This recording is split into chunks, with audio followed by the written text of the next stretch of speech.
അനുമോൾക്ക് പുറത്ത് നല്ല സപ്പോർട്ടുണ്ടെന്ന് കേട്ടിടം തൊട്ട് ആദിലയുടെ ചങ്ക് പൊട്ടി കരഞ്ഞുകൊണ്ടിരിക്കുകയാണ്. ആദിലയ്ക്ക് എന്ത് ചെയ്യണമെന്ന് അറിയാതെ ഓടി നടക്കുകയാണ്. നൂറ അനുമോളുടെ അടുത്ത് മിണ്ടാൻ വേണ്ടി അപ്രോച്ച് ചെയ്യാൻ വേണ്ടി ഒരുപാട് ട്രൈ ചെയ്തു. നൂറയുടെ അടുത്ത് റെനാ ഫാത്തിമയാണ് പറഞ്ഞു കൊടുത്തത് അനുമോൾക്കാണ് ഏറ്റവും കൂടുതൽ സപ്പോർട്ട്. കഴിഞ്ഞ ദിവസം നമ്മുടെ ശൈത്യം വന്നിരുന്നിട്ട് അനുമോളുടെ ഓരോ കാര്യങ്ങളും പറഞ്ഞപ്പോൾ ഞാനൊരു കയ്യകല ഇടുകയാണ്, എനിക്ക് വേണ്ട ഫ്രണ്ട്ഷിപ്പ്, എനിക്ക് വേണ്ട, ഞാൻ കയ്യകല ഇടുക എന്ന് പറഞ്ഞ നൂറ ഇന്ന് റെനാ ഫാത്തിമ വന്ന അനുമോളെക്കുറിച്ച് പൊക്കി അടിച്ചപ്പോഴത്തേക്കും തീർന്ന് ഫ്ലാറ്റായി. എന്നിട്ട് ഇന്ന് അവരൊരു പ്രോഗ്രാം ഉണ്ടായിരുന്നു, ലൈക്ക് അവരുടെ പഴയ മൂമെൻറ്റ്സ് ഒക്കെ ഒരു സ്ക്രീനിൽ കാണിക്കുന്ന ഒരു പ്രോഗ്രാം ഉണ്ടായിരുന്നു. ആ സമയത്ത് അനുമോൾ ഇരുന്നിടത്ത് ചെന്ന് നൂറ ഇരിക്കുകയാണ്. അനുമോളുടെ ആ ഒരു കൂട്ട് വേണ്ടേ? ഇതുപോലെ എൻ്റെ തേമി ശൈത്യ പോലും ഇത്രയും കള്ളിയില്ല. അനുമോളെ ശൈത്യ വന്നു കഴിഞ്ഞപ്പോൾ ഇവർക്ക് വേണ്ട, ഇവർ എഴുതി തള്ളിയതാണ്. അതുവരെ ഫ്രണ്ട്സ് ചങ്കെന്ന് പറഞ്ഞിരുന്നിട്ട് ശൈത്യ വന്നതിന് ശേഷം അനുമോളുടെ അടുത്തോട്ട് പോയിട്ടേ ഇല്ലാത്ത രണ്ടെണ്ണങ്ങളാണ്. ഇപ്പോൾ അങ്ങോട്ട് ഈ ഒരു കാര്യം കേട്ടിട്ട് ആദിലേക്ക് നെഞ്ച് പൊട്ടി തകർന്ന് നടക്കുക. എന്നിട്ട് എവിടൊക്കെ പോയിട്ടാണ് ക്ലാരിഫിക്കേഷൻ നടത്തുന്നത്?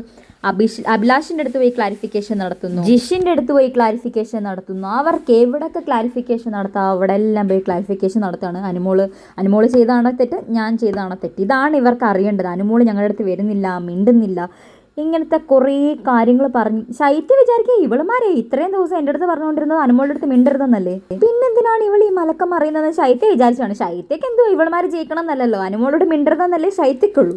അപ്പോൾ റെനാ ഫാത്തിമയുടെ വായി ഇങ്ങനെയൊക്കെ കേട്ടിട്ട് ഇനി എങ്ങനെ അനുമോളോട് മിണ്ടാതെ ഞങ്ങൾ ഇവിടെ നിന്ന് ജയിച്ചിറങ്ങും, ഞങ്ങൾ ടോപ്പ് 5 വരണ്ടേ എന്നുള്ള ആ ഒരു ഉണ്ടല്ലോ, ആ ഒരു അവർ കാണിക്കുന്ന ആ കാട്ടിക്കൂട്ടുന്ന ആ കാട്ടായം ഉണ്ടല്ലോ.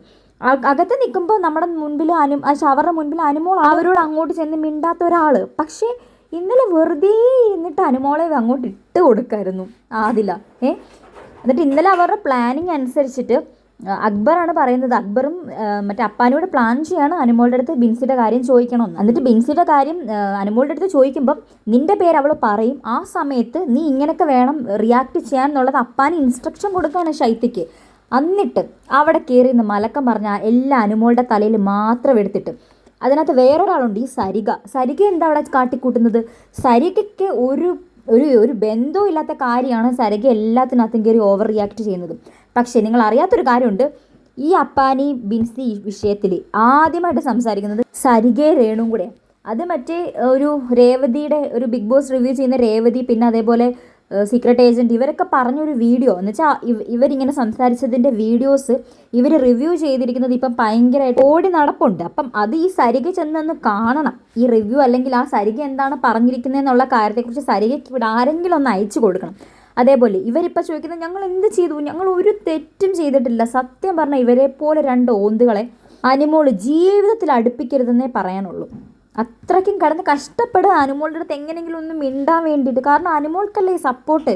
ഇനി ഞങ്ങൾ മിണ്ടിയില്ലെങ്കിൽ ഞങ്ങളിവിടെ നിന്ന് ഔട്ടായി പോയാലോ, ആ ഒരു ചിന്തയിൽ ഇങ്ങനെ നടക്കുകയാണ് 2 എണ്ണം കൂടെ. അപ്പോൾ നമുക്ക് നോക്കാം അനുമോൾ മിണ്ടുവോ ഇല്ലയോ എന്നുള്ളത്.